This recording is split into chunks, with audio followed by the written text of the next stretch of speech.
When my dad came home and said he had pulmonary fibrosis, I didn't know what the disease was.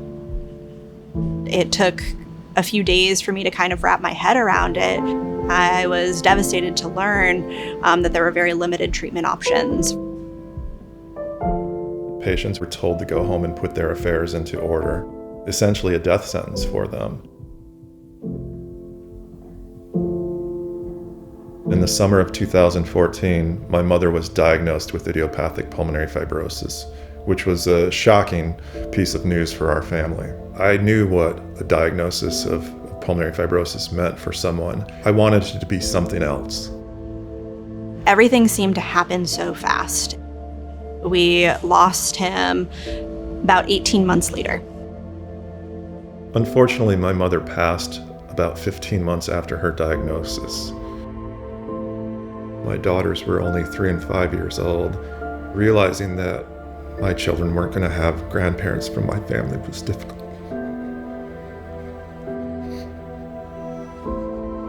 I know the impact of going through a family member with the diagnosis and the progression all the way through to the end, and it's hard.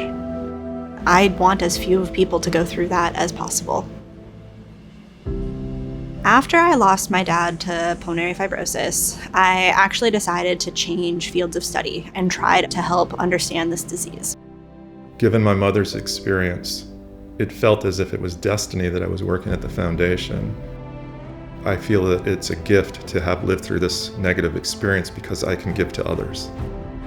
For 25 years, we've been connecting patients to the best care through our care center network, advancing research with groundbreaking tools like the PFF registry, and fighting for legislative changes to improve the lives of our community. We make progress every day in the fight against pulmonary fibrosis. We're working on identifying targets, developing therapies, having patients take part in clinical trials.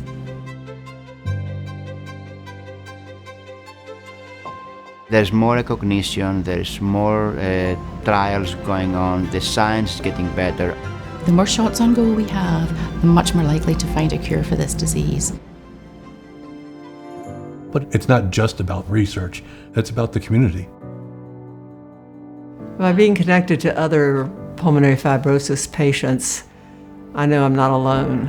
There are others out there. We connect together, we are stronger, and you are not by yourself as you go through this journey. Finding a support group is so important. Instantly, I felt a sense of belonging and caring. Once you can see people that are living lives to the fullest and that they are experiencing this disease, not in a positive way, but in a way that they're able to manage, it makes you feel better. An increased awareness of this condition can result in an increased push towards finding a cure.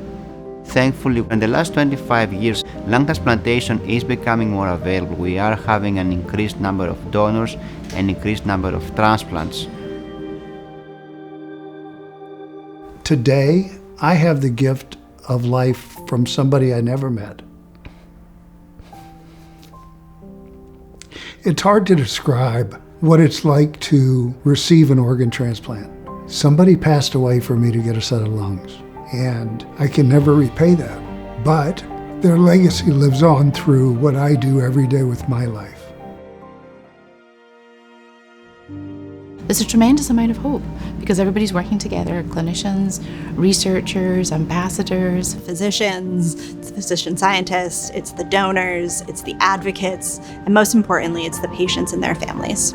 I tell patients they're part of our research team because every little discovery matters, and the patients are really the folks who allow us to make these discoveries. Everybody is bringing something to the table. There isn't a single solution.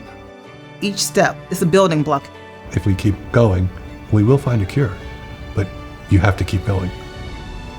My hopes for the future of pulmonary fibrosis is this will be a disease of the past. I truly believe in my children's life that there will be an answer to this disease. I want to find a true cure for this disease. I want to be able to regenerate lungs of patients with pulmonary fibrosis and be able to completely halt disease progression. We envision a world in which no one is negatively impacted by pulmonary fibrosis.